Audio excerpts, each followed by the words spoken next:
اعوذ باللہ من الشیطان اللعین الرجیم بسم اللہ الرحمن الرحیم وبہ نستعین وہو خیر ناصر ومعین۔ سلسلہ دروس معارف امام حسین علیہ الصلوۃ والسلام میں یہ آج 27 نمبر درس ہے۔ امام حسین علیہ الصلوۃ والسلام ایک مرتبہ اپنے بیٹے امام سجاد علیہ الصلوۃ والسلام کو مہم حاجات طلب کرنے کے لیے اللہ تبارک و تعالی کی بارگاہ میں اس دعا کی تعلیم فرماتے ہیں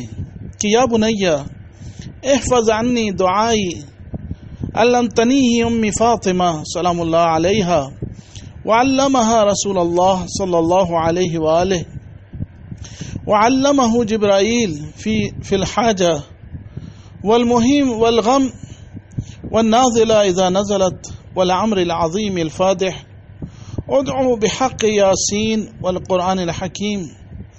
وبحق طه والقرآن العظیم یا من يقدر على حوائج السائلین یا من يعلم ما في الضمیر یا منفس عن المکروبین یا مفرج عن المغمومین یا راحم الشیخ الکبیر یا رازق الطفل الصغیر یا من لا يحتاج الى التفسیر صل علی محمد وآل محمد وافعل بی کذا و کذا۔ حوالہ کتاب فرہنگ سخنان امام حسین علیہ الصلوۃ والسلام صفحہ نمبر 143۔ یعنی امام حسین علیہ الصلوۃ والسلام نے اپنے بیٹے امام سجاد علیہ الصلوۃ والسلام کو مہم حاجات طلب کرنے کے لیے اللہ تبارک و تعالی میں یوں دعا کرنے کو فرمایا کہ اے بیٹا مجھ سے اس دعا کو سنو جسے میری ماں نے مجھے تعلیم دی اور انہیں میرے نانا رسول خدا صلی اللہ علیہ وآلہ وسلم نے تعلیم دی اور انہیں جبرائیل نے مہم حاجات کے پورا ہونے اور دکھ درد کے دور کرنے اور بڑی بڑی مشکلات کے حل کرنے کے لیے یہ دعا تعلیم فرمائی کہ اے اللہ بحق یاسین و بحق قرآن حکیم و بحق طه و قرآن الحکیم، اے وہ ذات جو نیاز مندوں کی ضرورتوں کو پورا کرنے کی قدرت رکھتا ہے، اے وہ ذات جو لوگوں کے دلوں کے حالات سے آگاہ ہے، اے وہ ذات جو لوگوں کی پریشانیاں دور کرنے کی قدرت رکھتی ہے، اے بے یاور لوگوں کی مدد کرنے والے، اے نومولود بچوں کی روزی فراہم کرنے والے، اے نیاز مندوں کی نیاز کو پورا کرنے والے، بحق محمد و آل محمد میری بھی حاجت کو پورا فرما اور اس قضا و قضا کی جگہ اپنی حاجت کو بولو۔ اور وہ دعا جو امام حسین علیہ الصلوۃ والسلام نے دوسرے مقام پر امام سجاد علیہ الصلوۃ والسلام کو یہ تعلیم فرمائی، اور دوسرے مقام پر امام حسین علیہ الصلوۃ والسلام کا یہ ارشاد ملتا ہے کہ آپ نے ارشاد فرمایا من لبس ثوبا یشہرہ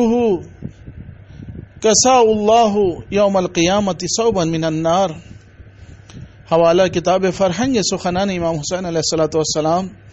صفحہ نمبر 796۔ یعنی امام حسین علیہ الصلوۃ والسلام نے ارشاد فرمایا جو لباس کو شہرت کے لیے پہنتا ہے اللہ تبارک و تعالی قیامت کے دن اسے آتشی لباس پہنائے گا۔ اور صبح عاشور امام حسین علیہ الصلوۃ والسلام نے اپنے اصحاب کو بہشت میں ان کے مقامات دکھاتے ہوئے یوں ارشاد فرمایا یا اصحابی ان هذه الجنہ قد فتحت ابوابها واتصلت انہارها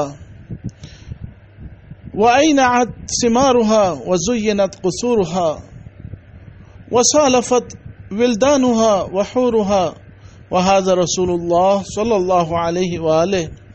والشهداء الذين قتلوا معه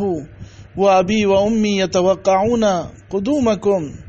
ويتباشرون بكم وهم مشتاقون إليكم فحاموا عن دين الله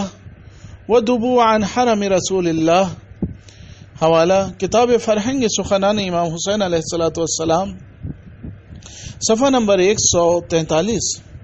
یعنی امام حسین علیہ الصلوۃ والسلام نے ارشاد فرمایا، اے میرے ساتھیوں، یہ بہشت ہے جس کے دروازے کھول دیے گئے ہیں، جن میں نہریں جاری ہیں اور اس کے میوے پکے ہوئے ہیں، جس کے قصر آمادہ ہیں اور حور و غلمان ہمارے منتظر ہیں، اور یہ اللہ کے رسول اور میرے بابا علی اور ان کے ساتھ شہید ہونے والے افراد اور یہ میری ماں ہیں جو ہم سب کے منتظر ہیں اور تم لوگوں کو خوشخبری دے رہے ہیں، اور وہ ہم لوگوں کے مشتاق ہیں، لہذا تم لوگ دین خدا کی حمایت کرو اور حرم رسول خدا کی حفاظت کرو۔ وآخر دعوانا ان الحمد للہ رب العالمین۔